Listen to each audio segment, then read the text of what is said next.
Hey, welcome to the show. We have a really unique lineup as far as this podcast goes, that we're actually going to have two podcasts back to back. So joining us on these two podcasts is Ryan Dedmon, former dispatcher out of Southern California. Today, Ryan works with the 911 Training Institute. And on today's show, Ryan's going to share his journey of how three suicide calls, one which included a very close and personal friend of Ryan, dramatically affected his life. So stay tuned. All of that and more coming right up. You're tuned in to Yucked Up with your host, John Stone, a.k.a. Sarge, where we talk about how things can get all yucked up in seconds on any given call. This is where we reach out to the first responders who aren't reaching out for help and show them how to get the yuck off. That's right, another great episode of Yucked Up ahead for you here. We're sitting down with Ryan Dedmon with the 911 Training Institute. Ryan, welcome to the show, sir. Sarge, how are you? Oh, brother, I am great. It's getting cool out. We can tell fall's coming, huh? Yeah, it's cooling down in Southern California, even though the leaves don't change colors here. Well, and I'm in Southern Florida, right? So we don't get seasons either. But it's funny when it gets cold, and it's going to get in the 40s at some point here, and people go, "Oh, you're in Florida; it doesn't get cold," and they don't understand that. I don't care where you are in the world. When 40's cold, it's cold, and in Florida, when you're used to 90 and it's 40, it's cold. That's right. Yeah, 40 is way too cold for my California blood. Do you guys get down and I'm trying to remember because I went through basic training out in San Diego, and I was there in March, and I remember, coming out early in the morning, and you could see your breath when we were out on our runs out there. It got pretty cold out there. Yeah, there's only a couple months throughout the year where it gets that chilly. So, Ryan, it is an absolute honor to have you on your show, and, you've done a lot of great things, over the past years here and with your training and your education. Tell us a little bit about, your background and about what you're doing today.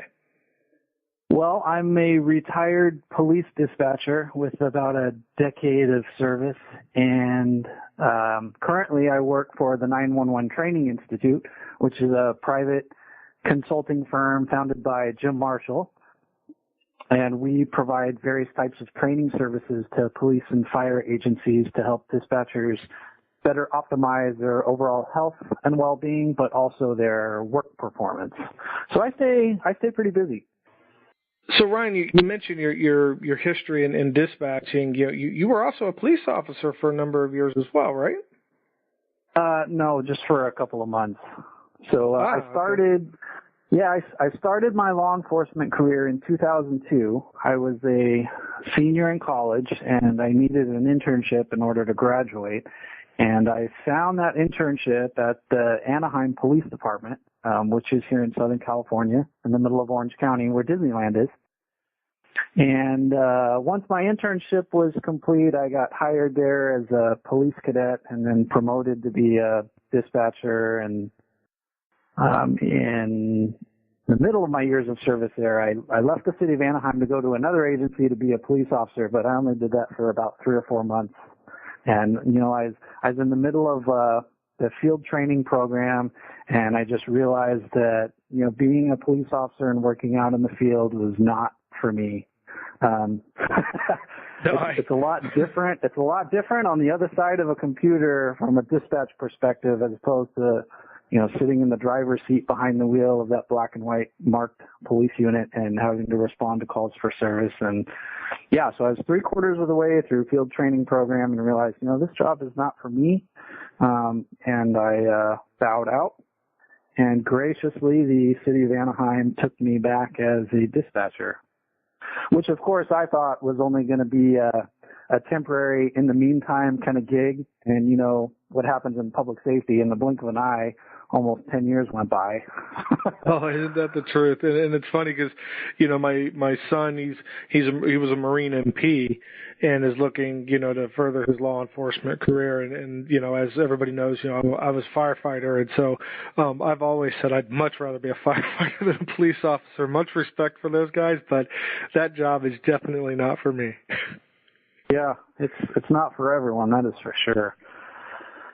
And then, you know, so during your tour there, and I mentioned it back in the intro as well, but, you know, during your tour there, you know, you had two, you know, very significant calls that really kind of shaped the rest of your life and drove you to where you are today and around peer support and awareness and education, and really kind of helping our brothers and sisters, you know. Tell us more about that and kind of share that story.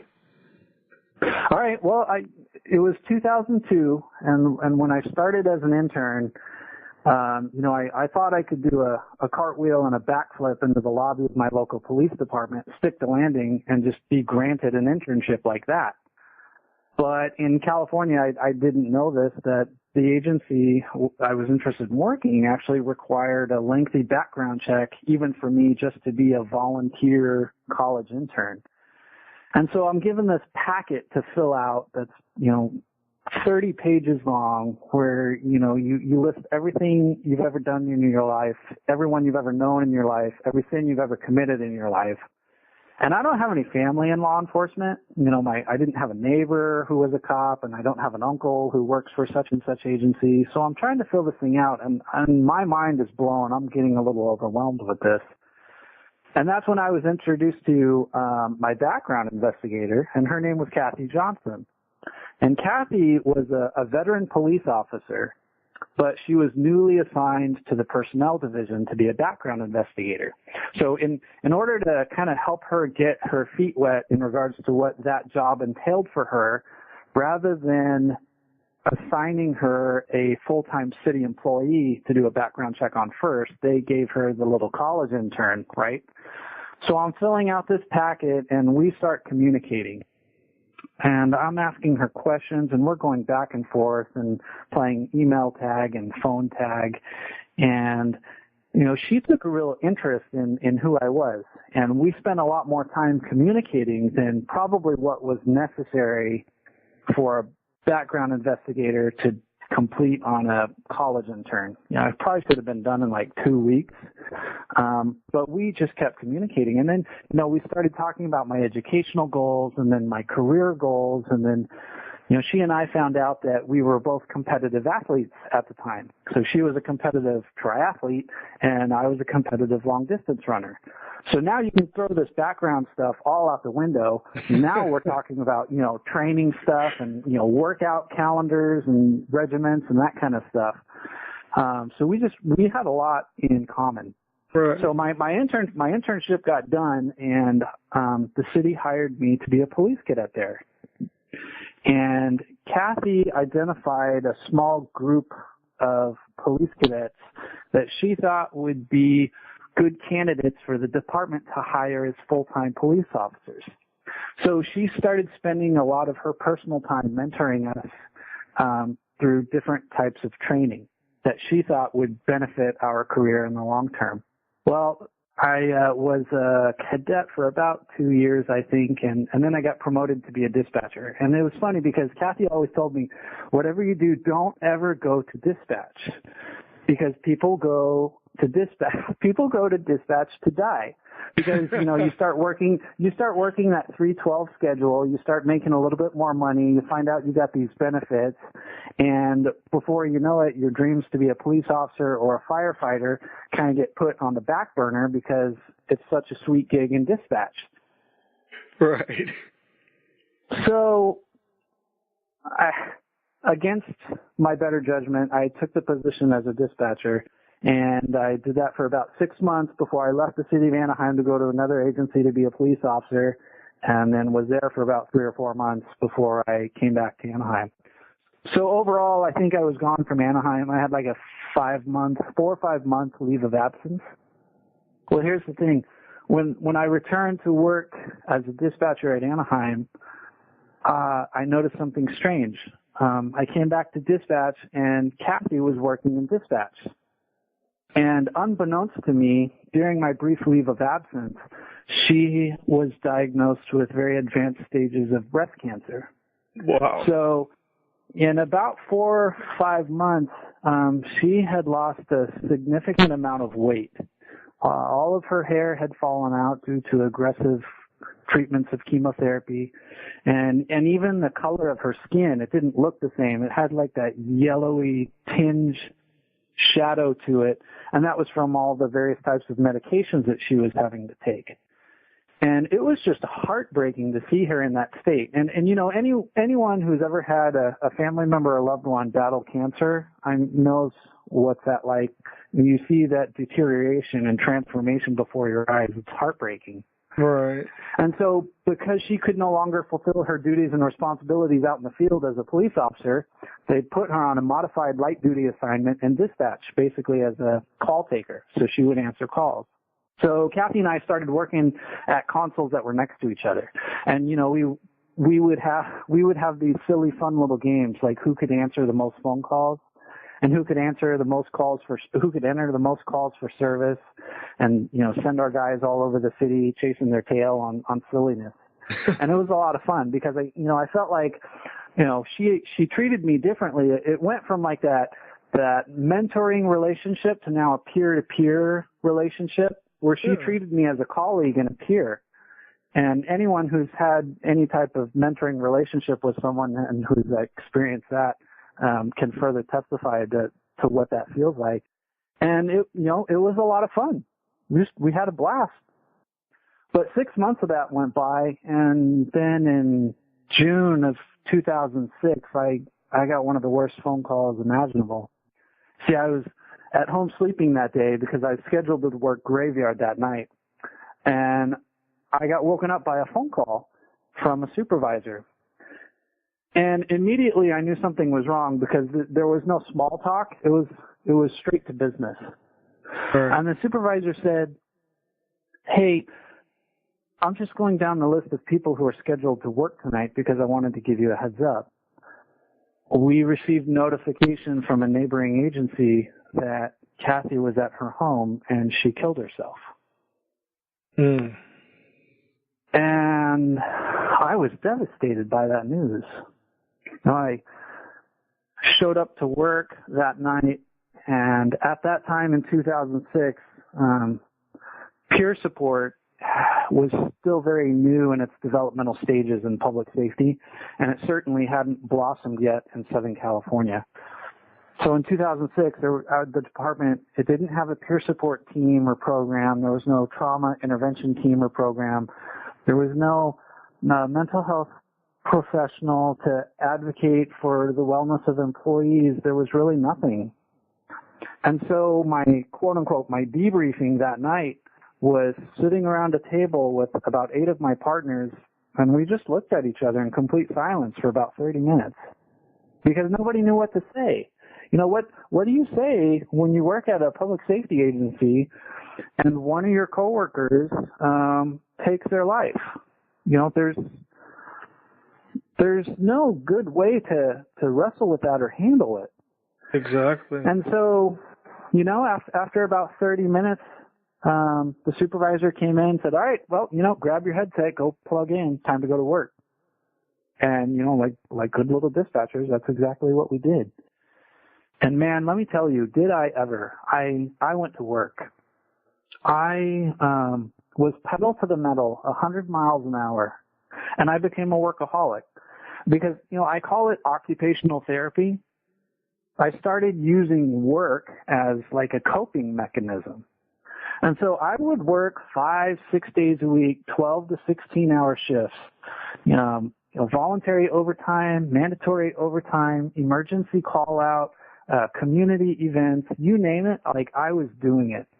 And I had my hat in so many different rings in regards to community service programs that our agency had in place that it was crazy. Let me tell you, it was crazy. And about 8 years of that went by. And then in the spring of 2013, I took a phone call that just forever changed me. And, little did I know at the time, but, my heart and my mind, because I was a workaholic, I was disassociating and I was distracting myself from what I really needed to introspectively examine and deal with. But my heart and my mind were just like a volcano slumbering, just ready to erupt under the right conditions. And it took 7 years for those conditions to become perfect. So in the spring of 2013, I'm working on a Saturday afternoon, and all is well. And then I answered a call from Bob. And this is what he said. He said, "I need the Anaheim Police Department." And I said, "This is the Anaheim Police Department. Do you have an emergency?" And he said, "I have a handgun and I'm going to shoot myself.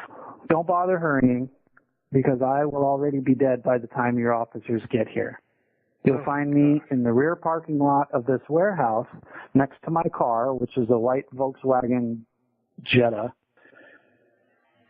And do me a favor. I have handwritten a letter to my wife that you'll find in my back pocket. Please make sure that she gets it." And then he said something very strange that I had not heard a caller ever say before. He said, "I'm really sorry that you are the person that answered the phone." And then he hung up.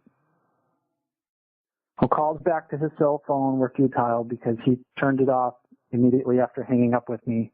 And within a couple minutes, I had our department's helicopter flying overhead, and the pilots reported that there was a man down on in the parking lot next to his car. And officers arrived shortly thereafter, and they found Bob's body. And there was a tightness in my chest after handling that call. I could feel like my throat closing up and my heart was racing, which was weird because it felt like I just got done running a 10K and I couldn't explain it. I could not explain it, but I managed to get through the rest of my shift. I told the supervisor about the call that I handled, and the supervisor checked the schedule for the rest of the weekend, noticed that we were at full staff, and the supervisor said, "You know what, take tomorrow off." So I did, but then the following day I was mandated overtime due to staffing shortages, so I had to show up. And you know what, I just went right back to work. I just went right back to work, right where I left off. I started working like crazy. And it's funny that we're doing this episode now because that was in the spring of 2013. 6 months went by, and now it's Halloween 2013. And I had worked day shift that day, and it's 5:52 p.m. And the graveyard shift was actually coming out to relieve us day shifters a few minutes early. I guess because it was Halloween, I don't know. But, whenever the next shift comes on early and you get a few minutes to hit the door, like you go racing, right? Yeah, you're not questioning. But, in the midst of dispatchers, logging on computers and adjusting monitors and plugging in headsets and all of that stuff, phone lines were still ringing. And so I said, well, I'm going to be the team player that I am. I'm going to answer one more call. And I did. And there was an elderly gentleman on 911, and the first thing he said was, "My daughter just shot herself." And as soon as he told me that, everything I had done in the last 6 months since talking to Bob, and in the last, 9 to 10 years since seeing my friend Kathy, everything I had done to protect my heart and my mind from that type of trauma, built these walls up. They instantly crumbled, like the walls of Jericho coming down. And I managed to get through the phone call, though. I don't know how, So I said, "Okay, sir, where's your daughter?" And he says, "She's in the back bedroom." I said, "Okay, where's the gun?" "Well, it's still on the bed next to her." So I told him, "Do me a favor, go pick up that gun, put it away, and lock it away somewhere safe." So he did as I told him to. And I said, "What happened?" And he said, well, we live in a house that's right around the corner from this little liquor store, mini mart, if you will. And I was here home with my daughter, 10, not 15 minutes ago. And she had made a list of some items that she wanted me to go pick up from the convenience store. And so I left home not even 15 minutes ago. I come back in to the kitchen with groceries in hand. I set them on the kitchen counter, and I see a handwritten letter from her. I pick it up. I start reading the letter, and I freak out. I run into the back bedroom, and that's where I found her. I said, okay, well, police and paramedics are on the way. Is she conscious? And he says, no. Is she breathing? And he says, sort of.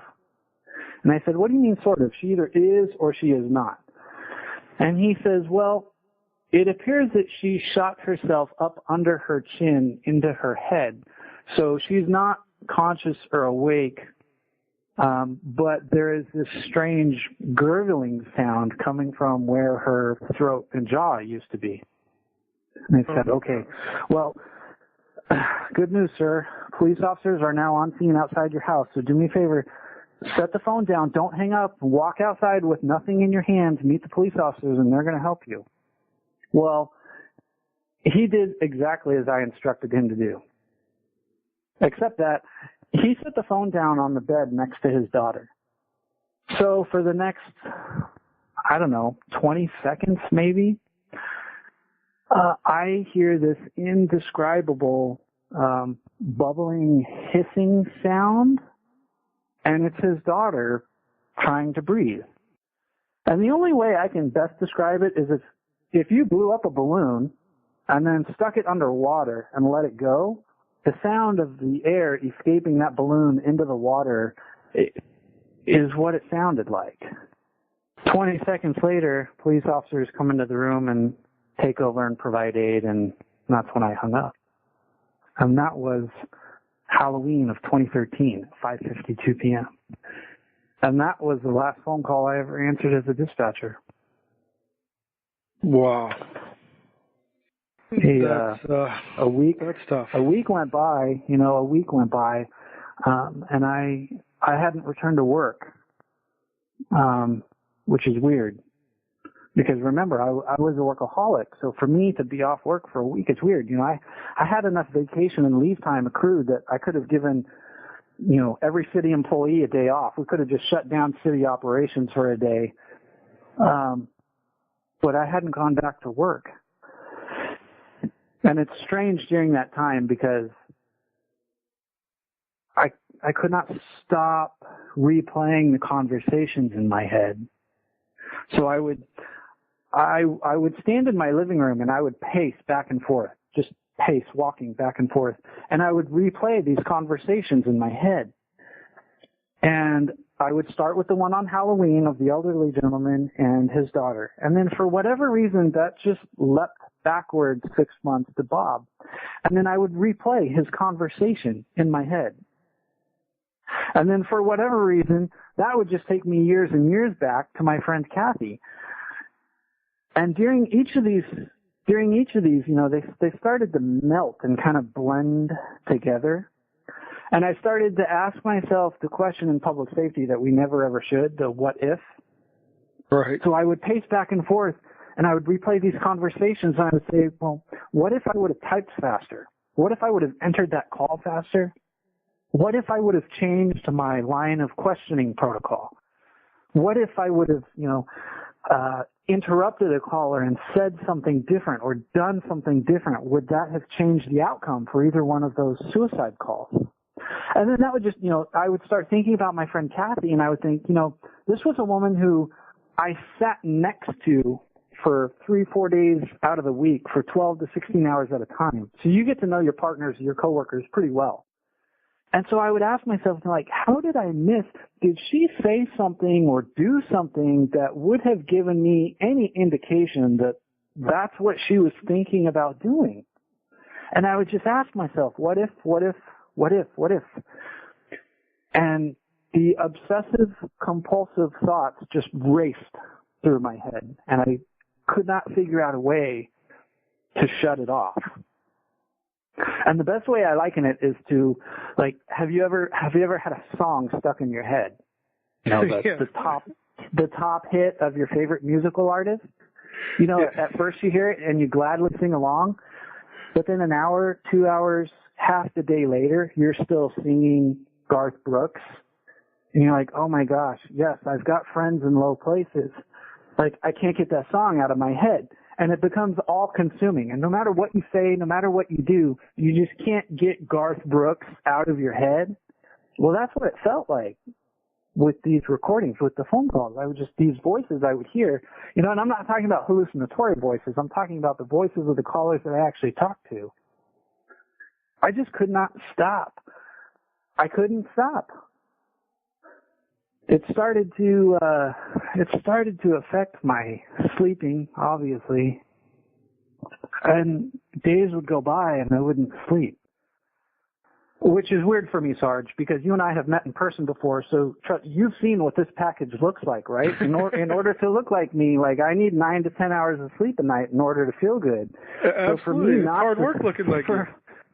Yeah, for me not to sleep is really, really weird. And then I couldn't eat. I lost all appetite. I wasn't hungry. Which is also weird for me because I'm, 5'10", built like a greyhound at 130 pounds. You know, my metabolism is burning calories just talking to you right now, and I'm ready for a midnight snack. So for me not to eat and not to sleep, that's just really weird. You know, and I can start to see some of the red flags that are flying now. I had a master's in psychology, so, this is like textbook. I can start to see some of the symptomology that's appearing and that's affecting my behavior, but also my wellness, my well-being. Well, 3 weeks of that went by, and I couldn't take it anymore. I needed a break. I didn't know what I need. I didn't know how to ask for it. All I knew for sure was that I needed a break. And when I approached the city with that, they told me that there were no other civilian positions open for me to transfer to. And so they said, do you want to go out on disability? And I said, disability? Like, I'm 34 years old at the time. Like, no, disability. I still have 30 years of my life left to work. No, I don't want to go out on disability. Like, because that would just follow me the rest of my professional career. And so the more I thought about it, I came to the personal decision that if that's my only option, then you know what, I'm going to voluntarily resign. And I basically did overnight. I did overnight. And that was in 2013. So 4 years ago. Here we are today. It's an interesting dynamic. I mean, because when you listening to the effects that it had on you, and I know there's many more. Those were probably some of the key ones that really kind of stick out to you. You talk about being a workaholic, and a lot of times in the PTSD circles when we're talking and stuff, that's classic avoidance, right? There's the key word. Whatever I can do to have to avoid thinking about this, to have to, avoid dealing with it, that's what I'm going to do. And it's also interesting. I love having the opportunity for folks like you and I to sit down, and I by no means mean for this next part of this conversation to sound pompous or arrogant or entitled or what have you, but both you and I, at this point in our lives, we're pretty successful. And I think when people think about PTSD or any of the symptoms leading up to it, they always have this kind of rock bottom picture in their brain of this person that's just either A, going completely, batshit crazy, or B, they're so depressed and curled up in the fetal position and in a clinic somewhere, right? And I don't think people realize that there is a middle ground where, we buried ourselves in our work, and sort of the byproduct of that is we were very successful at our work. but at the same time, we were bearing all the emotions and everything and not processing through the events that we needed to process through. So it's kind of interesting to, as I sit here and listen to the story and listen to some of the effects and some of the things that you're sharing, that, wow, that whole workaholic syndrome, it resonates with me because, and that in my world is just, ways of avoidance. So it was pretty interesting to kind of see that as you were talking through and kind of look back at myself and, some introspect there of, oh, wow, yeah, that's, I did the same thing. I avoided. Well, you're absolutely right in regards to people's perception about post-traumatic stress disorder. And so in the training classes that I teach, I share this. I say, stress is like alcohol. And everyone gives me the weird looks, right? Like, what do you mean, it's good? Well, yeah, if you can see me, what do you mean, I need to order one more because it's last call? No. I say stress is like alcohol because it affects different people differently. And that's when you can start to see some of the light bulbs click, because they start to realize that, oh, you know what? Like, you're right. Because what I find stressful in life, my coworker does not. And when I feel stressed responding to a call for service of a baby not breathing, like, my coworker is fine. But on the other hand, when we respond to a call for service of a traffic collision, I'm okay, but my coworker is a hot mess. And so stress, there's no cookie cutter prescription for what it does to people and how it impacts our personal lives, our professional careers. And so it has changing and lasting effects. And so I was, you're absolutely right with, us being successful, because, I was that star employee, just like several others are at their agencies, right? And when we think about stress having detrimental impacts, we're looking for, as you perfectly articulated, those employees who their performance just plummets, and they're at home in the corner in the fetal position crying and all of that. And we forget about the opposite extreme of that, which still has the classic avoidance, and that's the people who just keep themselves so busy that it distracts them from actually having to process about what they're thinking and feeling. And, people don't always take that into consideration, especially in the field of public safety, right? Where police and fire and EMTs and paramedics have kind of been taught and maybe even unintentionally trained to have this suck it up mentality, right? That you have to desensitize your stuff from the trauma that you're constantly exposed to in order to survive a 20-year career in this field. But I think as years have progressed and some of the science has caught up with us, that mental health professionals will tell you just the opposite. That there is a way to have a 20-year career in this field, but not be so desensitized that you're not grappling and wrestling with the trauma that you're exposed to and that you find bothersome, if that makes sense. No, it does. And to kind of circle back a little bit, though, because you brought up a great point of, stress is like alcohol, that it affects different people differently, and what may affect one person, the baby not breathing might not affect another. To carry that a little further, I would say that, even in the individual, depending on whether I've eaten that day, depending on whether I was drinking when I was 16 years old versus when I was 30 years old, alcohol is going to affect me differently. And stress is the same way. I was out on a doing some peer support stuff, and one of the individuals that I was talking to had responded to a child drowning, and had mentioned, I've been called out on children before that have passed away, and it never bothered me before. But what he didn't realize is that later in the conversation, it was, brought to light that he now has two children the same age as this child that passed. So now he's at a point in his life where when that child passed this time, he saw his own kids. Yeah. Right?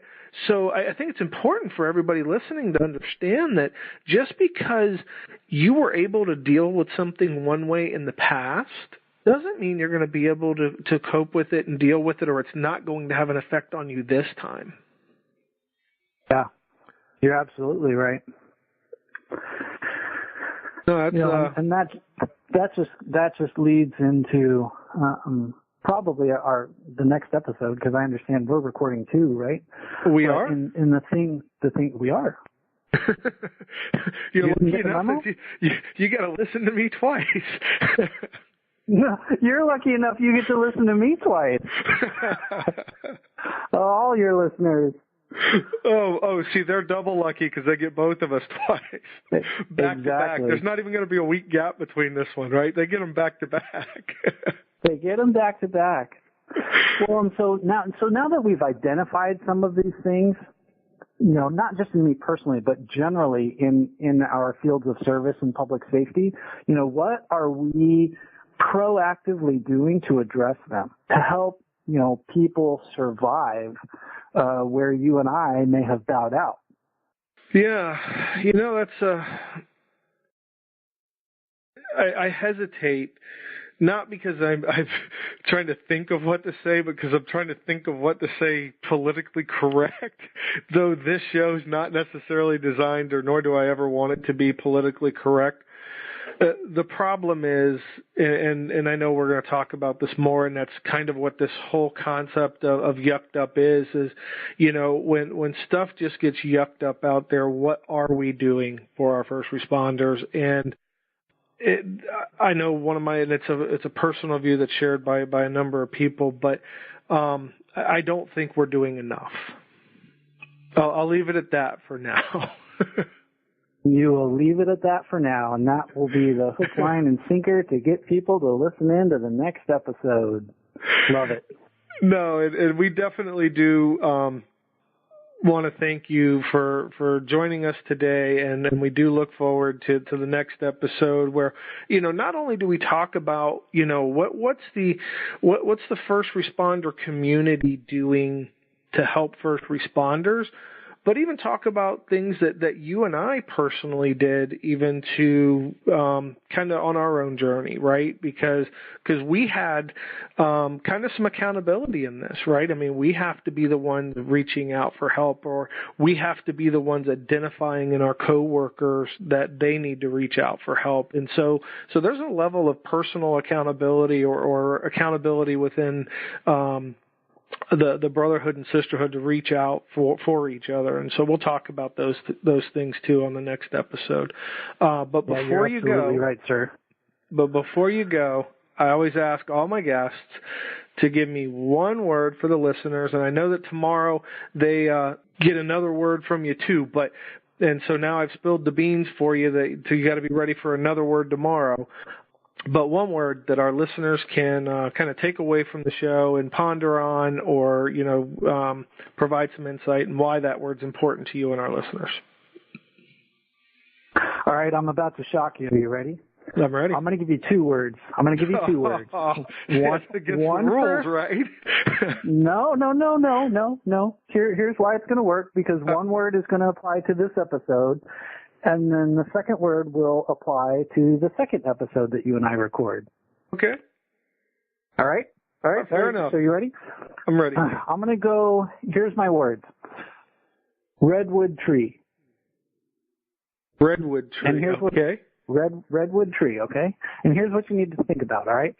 I want to use this analogy for you. Think about a redwood tree. The coastal California redwood tree is the tallest tree on planet Earth, okay? It grows to a height of about 400 feet. 400 feet, Sarge. There's a tree on Earth that grows 400 feet. That's 100 feet taller than the Statue of Liberty. I'm with so you. Think about that big for a tree. moment. Yes, There's a big tree, right? Okay, and now you would just think... exactly. So drive through. So you would think a tree that big, that giant, that enormous would need a root system that just grew so deep into the ground, wrapping its roots around the core of the earth, right, in order to hold that tree strong and steady? You would think so. You would think so. But in our next episode, I'm going to tell you why that's not true. See, I got to get you on now as a co-host because you're good at this. See, you already primed everybody up. That's awesome. There you go. There you have it. Think about your redwood tree. Redwood tree. Once again, Ryan, thank you so much, sir. We greatly appreciate it, and we look forward to hearing more from you tomorrow. That's my pleasure. I look forward to it as well. Thank you for listening to Yucked Up with your host, John Stone, a.k.a. Sarge. Join us next time to hear more great stories and helpful hints on how to get the yuck off.